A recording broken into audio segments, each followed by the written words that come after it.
နီးတောင်ကြီး ဒီပြန်ထက် ဟဲ့ ဘာသာ နားတော့နားအတန်ကြားတယ်လူနီးတယ် ညီးတယ်ဟုတ်ပါဘာလဲဟုတ်ကဘာဖိုင်ရော အေးဆဲဝင်သွား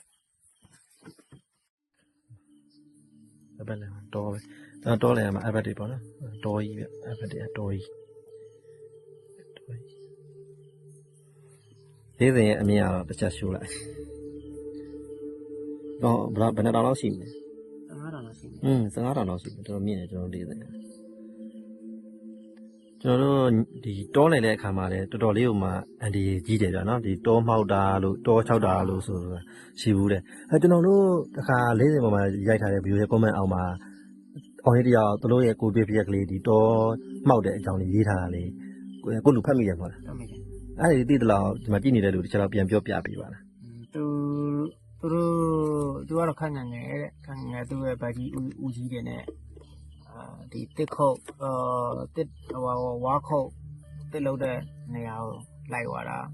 ပကူယုံမအနောက်ချမ်းထွက်မှာပေါ့သူပြောပုံဆိုလို့ရှိရင် ဆက်လေးနေနဲ့သွားဆို ဆက်လက်တန်းနဲ့လည်းသွားရတယ်တဲ့စိတ်ဆဲဒီအမှသွားလောက်တဲ့အခါမှာသူတို့ကြုံတွေ့ရတာစခန်းချတယ်ပေါ့တောင်မှာအခုလိုပဲပေါ့ကျွန်တော်လင်းခုလိုမျိုးတော့သူတို့ဒီလင်းစိန်တော့ခိုင်းမှမထိုးဘူးပေါ့စခန်းချပြီးတော့မှသူတို့နေတယ်နေပြီးတော့အဲ့ဒီညနေမှာပဲသူတို့ဝါးတွေစပြီးတော့မှခောက်ကြတယ်တဲ့သူတို့ဦးကြီးတွေကခောက်ကြပြီးတော့မှညနေဆောင်တော့သူတို့စခန်းချထားတဲ့နေရာကိုပြန်တယ်ပြန်တော့ညနေနေပြောက်သွားပြီးတော့နေပြောက်သွားတဲ့အချိန်မှာသူတို့စခန်းကိုပြန်တယ်ပြန်တော့သူတို့စခန်းချထားတဲ့ပစ္စည်းပစ္စည်းတွေလည်းမတွေးရဘူးစခန်းလုံးလုံးပျောက်နေတာ သူတို့အင်စောတော်ထဲကိုရောက်လာတယ်သူပြောချင်တာတော်ထဲကိုရောက်လာတယ်ရောက်လာတဲ့အခါမှာသူတို့ကအချိန်ရတဲ့ရှိသေးတဲ့အခါကျတော့ဗောနော်ရသလားဝါးလေးတွေသွားခုတ်မယ်ဆိုတော့စကန်ချတဲ့နေရာလဲသူတို့တတ်မှတ်ထားပြီးဆိုတော့စကန်ချမယ့်နေရာမှာထုတ်ပိုးတွေချထားပြီးတော့နေရာလည်းမဆောင်သေးတဲ့အခါကျတော့အလုံးလုံးချိန်ရရှိသေးတယ်ဆိုသူတို့ဝါးသွားခုတ်တာဖြစ်နေတာ စခန်းချတဲ့အဲ့ဘေးမှာပဲသူတို့ဒီတကိုင်းတက်ခက်တွေလည်းမှတ်ခဲ့ပြီးခုတ်ထားတယ်တဲ့မှတ်ခဲ့ပြီးတဲ့ဆိုတော့သူတို့ပြန်လာတဲ့အချိန်မှာကျတော့စခန်းကိုလုံးဝရှာမတွေ့တော့လူ၄ယောက်ဂျာလည်းလှည့်ပြီးရှာတာလည်းလုံးဝမတွေ့ဘူးတဲ့နောက်ဆုံးဒီအထုပ်ပိုးတွေဒါမတွေ့တဲ့အဲ့ဒီသူတို့ခုတ်ထားတဲ့တတ်မှတ်ထားတဲ့ဒီသစ်ပင်တွေတော့တွေ့တယ်တွေ့ပြီးမှအဲ့ဒီအထုပ်ပိုးတွေမတွေ့တာမတွေ့တော့မှအဲ့ဒီသူတို့ရဲ့ဦးကြီးအသက်ကြီးတဲ့လူကသူကအတွေ့အကြုံလေးတွေကြာဖူးနာဝရှိတော့အဲ့ဒါသူကမှအရင်တော့တောင်းမှတိုးရှိုးရတယ်ဒုက္ခပေးဖို့လာတာမဟုတ်ဘူးသူတို့တောက်ချက်ဖို့လာတာလည်းမဟုတ်ဘူးတဝင်းတစ်ခါဝမ်းရည်အတွက်လာပြီးမှအလုံးလောက်ကင်တာပေါ့ကျန်တဲ့ကြောင်းရလေးလည်းသူတို့မနှောက်ရှက်ပါဘူးဆိုတောင်းမှတိုးရှိုးပြီးတော့မှသူတို့မသိလို့မှားခဲ့တာရှိလို့ရှိရင်လည်း ဝင်မယူဖို့ပေါ့နော် ဒီတောတောင်သူတို့တောင်းမှတိုးရှိုးတော့မှခဏလဲကြာအောင်အနီးနားလေးမှာပဲအဲ့အနီးနားလေးကလေးမှာပဲစခန်းကိုပြန်တွေ့ကျွန်တော်ကိုတွေ့သူကချိုးကြတော့လည်းပြောကြတယ်အဲ့လိုသွားမှောက်ပြီဆိုလို့ရှိရင်ပါလာတဲ့ဓာတ်ကိုမြောက်ရတယ်လေပေါ်မှာပေါ့လေပေါ်မှာမြောက်ပြီးတော့အဲ့လိုပေါ့နော်တောင်းမှန်ပြီးကမှပြန်ပြီးတော့လိုက်ရှာတာပေါ့နော်ရှာတော့လွယ်ကူပဲကိုတတ်မှတ်ထားတဲ့နေရာကိုပြန်တွေ့တယ်ပေါ့နော်ဘူးလည်းအဲ့လိုမျိုးပေါ့နော်ပြန်တွေ့တော့လည်းဝေးလဲလာမဟုတ်ဘူးသူတို့အနီးနားလေးတင်ပြန်တွေ့တယ်ပေါ့နော်အဲ့ဒါကြတော့ကျွန်တော်တို့ဘယ်လိုခေါ်မလဲတော်မှောက်တာပေါ့နော်မျက်စိမူလို့မှောက်တာမျက်စိလဲ့ထားတာပေါ့နော်မျက်စိလဲအောင်လုပ်တာပေါ့သဘောကတော့တော်မှောက်တာလုပ်ထားတာပေါ့နော်ဒီပုံစံအဲ့ဒါတောတော်မှာဒီတောသူတောင်သားတွေဆိုလို့ရှိရင်အများဆုံးဒီတစ်လောက်ဝါလို့လုပ်တဲ့လူတွေဆိုအများဆုံးကြုံတွေ့ရတဲ့ဖြစ်တာရှိတဲ့ဖြစ်ရအဲ့ဒါစကားအဖြစ်လည်းမဟုတ်ပုံမြင်လည်းမဟုတ်ဘူးဒါတကယ်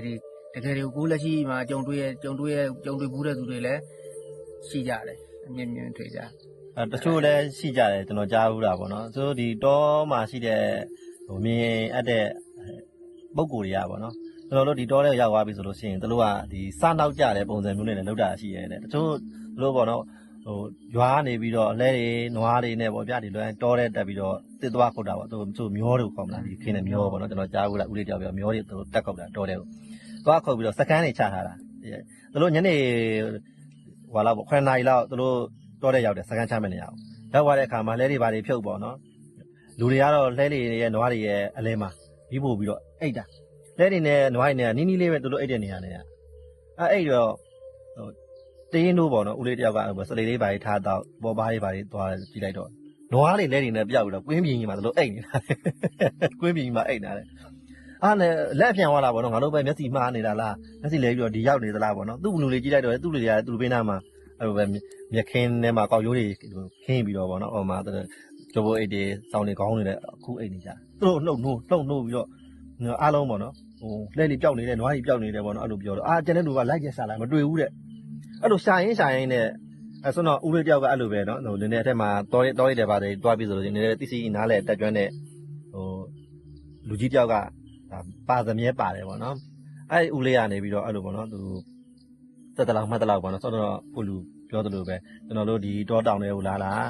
နှောက်ရက်ဖို့လည်းမဟုတ်ပါဘူးပေါ့နော်ဟိုလာပြီးတော့အန်တီရပြဖို့လာတာလည်းမဟုတ်ပါဘူးပေါ့နော်ကျွန်တော်တို့မသိလို့မှားခဲ့တာမျိုးရှိလို့ရှိရင်လည်းဝင်ပြူပါနဲ့ခွင့်လုပ်ပေးပါအဲ့လိုပေါ့နော်လက်တွေပါတယ်ရှိရဲပြီးတော့တောင်းပန်လိုက်တယ်တောင်းပန်လည်းသူလိုက်ရှာနေသေးတယ်ရှာနေတော့မတွေ့ဘူးတော်နဲ့မတွေ့ဘူးတော်ကြီးကိုလိုက်ရှာတယ်သူဘလို့တညာလုံးလိုက်ရှာတာပေါ့ပြောရမယ်ဆိုလိုက်ရှာရင်နဲ့သူတို့လည်းဒီနေရာမှာပဲထားထားတာပေါ့နော်မီးဘူကလည်းဒီမှာပူထားတာရှိတယ်ရှာရင်တော့ပြီးတော့သူတို့လူအုပ်စုခွဲရှာတာနော်သူတို့စကန်ချတာလည်းမလှမ်းမကန်တယောက်တနေရာကြီးလိုက်ရှာတာတို့မှဓမီတွေပါတာပေါ့ဆိုအများကြီးတက်တဲ့လူတွေဆိုတော့လိုက်ရှာရင်နဲ့ပြီးအားလုံးဒီနေရာကိုပြန်စုတော့နွားတွေလည်းပြန်ရောက်ဘလူးမှလည်းလာပြီးတော့ဟိုရွှေ့ထားတာမဟုတ်ရှိထားတဲ့နေရာမှာပဲတဲတွေကလည်းရက်ထားတဲ့နေရာမှာပဲဒီတိုင်းတွေ့ရတယ်ဒါကြတော့ဟိုတောမှောက်တာပေါ့နော်လက်စီမှောက်အောင်ဒီမှာရှိတဲ့ပုံကိုယ်တွေကစားနောက်တဲ့ပုံစံမျိုးတွေစိတ်ဆန်းတဲ့ပုံစံမျိုးတွေနဲ့လောက်ကြမျိုးတွေလည်းရှိရပါတော့အဲ့လိုမျိုးဟာကိုကြောက်လန့်ပြီးတော့ဒါသွေးယူတာယူဖြစ်သွားတဲ့အခါကျလို့ရှိရင်သေတတ်တာလေးယူတာမျိုးတွေဖြစ်တတ်တယ်ပေါ့နော်စိတ်ဘယ်လိုပြောမနှံ့တာဖြစ်သွားတတ်တယ်ပေါ့နော်တောတောင်တွေရတယ်မာယာပြည့်ရများရပေါ့နော်ကြောက်ဖို့လည်းအရန်ကောင်းတယ်ဗျအဲ့လိုမျိုးတွေရှိနေရာတိုင်းမှာတော့ဒီလိုအကြောင်းအရာတွေကတော့ဟိုရှိကြသမျှပဲတနေရာမဟုတ်တနေရာကွင်းလည်းကွင်းမို့လို့သူ့နေရာဒေတာအလိုက်တချို့ကျွန်တော်တို့ဒီ30အနောက်ဒီတာဝရီရဲ့အနောက်ချမ်းပဲဆိုလို့ရှင်အမှဒီရှမ်းကွင်းတို့ဟိုအနန်းကွင်းတို့တွေအဲ့လိုမျိုးလည်းရှိတယ်အဲ့ဘက်နေမှာဆိုလို့ရှင်သူကဒီကျွန်တော်တို့အထက်ဖက်သားတွေဆင်းသွားတဲ့အခါဆိုမြစ်မှာမြစ်ချိုးတယ်သူတို့နောက်ကမြစ်ရချိုးကြတာဟိုမြစ်ချိုးလို့ရှင်ဒီပစိုးကြောင်းကျိုင်းနဲ့မချိုးရတာရှိတယ်ပစိုးနဲ့ဟုတ်နော်ပစိုးနဲ့နေရာကျန်းတာမယုံရင်အဲ့လိုမျိုးချိုးကြည့်တယ်အပကြောသူကပြောတယ်အဲ့တောရီတောင်တွေသူတတ်မှတ်ထားတဲ့နေမြေရောက်ပြီဆိုလို့ရှိရင်တချို့လူကြီးတွေသိတယ်လေအချိန်မီနောက်မီလူကြီးတွေဒီနေရာတောကျန်းတယ်မကျန်းလားဆိုတာအဲ့တော့သူတို့အဖွဲ့သားတွေလည်းမှအသက်ကြီးတဲ့လူတွေကဒီနေမြေအကြောင်းကိုကြည့်ဒီတောရဲ့အကြောင်းကိုသိပြီဆိုရင်အစောကြီးတွေကတောဝင်တယ်သတိပေးတယ်ဒီနေရာမှာထမရေငှဲ့ပြီးလို့ရှိရင်ဒီတိုင်းပုံမထားခဲ့ရဘူးကျင်းတူပြီးတော့ထမရေကိုမြုပ်ရတယ်လို့စလောင်းမုံကိုပက်လက်မထားဘူးလို့ရေလဲပြီးသားဝက်ကိုဖြန့်ပြီးတော့ဒီကွင်းပြင်မှာမလန်းရဘူးဆိုတဲ့ဒီစီမီစီကန်တွေရှိတယ်ပေါ့နော်ဒီတောတွေထဲမှာလည်းတော်တော်လေးဟိုမှာထောက်စားစရာကောင်းပြီးတော့ဟိုထူးဆန်းတဲ့အကြောင်းအရာတွေလည်းအများကြီးရှိတယ်ဗျာဒါလည်းကျွန်တော်တို့ကြားဘူးနားဝါတော့ပြောပြတာပေါ့နော်လူကြီးသူမလေးပြောတယ်ကိုယ်တိုင်တော့မကြုံဘူးသေးဘူးဗျာအခုချိန်ကြုံကျင်ဘူးလားမပြောကောင်းဘူးလားအဲ့လိုလေးရှိတယ်ပေါ့နော်တဖြည်းဖြည်းနဲ့မီးတောင်ငိမ့်နေမီးတောင်ငိမ့်ပြန်ထက်ဟဲ့အားသာနားတော့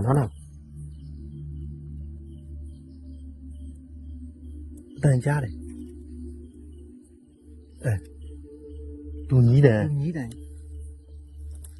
တမင်းညမင်းထူကြီးအဲ့ဘက်ကဟိုဘက်က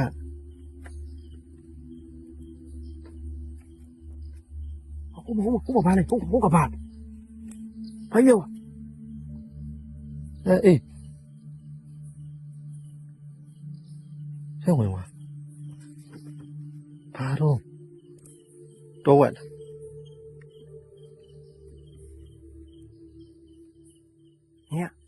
ညစွန်းတော့မြင်လိုက်တယ်နော်ဘာကြီးတော့